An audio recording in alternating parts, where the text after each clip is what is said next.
Usap-usapan itong Friday, April 25, ang sunod-sunod na breakup issue ng mga kilalang celebrities tulad ni Sofia Andres at Daniel Miranda at kasama na raw sa listahan sina Marco Gumabaw at Christine Reyes. Napansin ng mga netizens na hindi na nakafollow sa isa't isa ang dalawa sa Instagram. Sa account ni Christine, burado na rin ang mga dating sweet photos nila ni Marco. Pero sa IG ni Marco, na ngayon ay tumatakbong politiko sa isang probinsya sa Bicol, ay nandoroon pa rin ang ilang pictures nila. Dahil dito, may mga naghihinala na baka may kinalaman sa politika ang umano'y breakup ng dalawa. Wala ring bagong update mula kina Christine at Marco sa kanilang mga social media accounts, kaya lalong naging palaisipan kung ano nga ba ang tunay na estado ng relasyon nila. Ang huling balita kay Christine ay ang kanyang pagdadalamhati matapos pumanaw ang kanyang adoptive father na si Demetrio Pascual kamakailan lang. Kung matatandaan, hindi ito ang unang pagkakataon na may ganitong espekulasyon. Noong August 2024, kumalat na rin ang usap-usapang naghiwalay na sina Christine at Marco.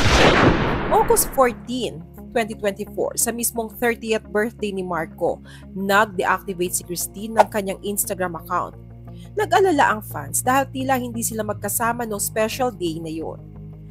Sa isang interview ay pabirong sinagot ni Ara Mina, kapatid ni Christine, na ayaw niya muna mag-social media.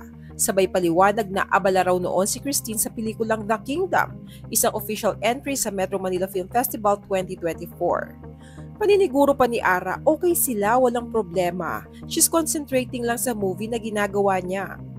At para patunayan nga na maayos pa noon ang lahat, nag-post si Christine sa kanyang Facebook story noong August 16 ng isang sweet birthday greeting para kay Marco, isang picture nilang magkayakap.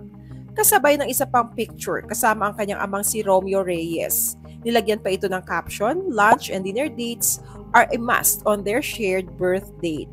Ngayong April 24, 2025, sina Christine at Marco ang pangalawang celebrity couple na napabalitang nag-unfollow sa isa't isa.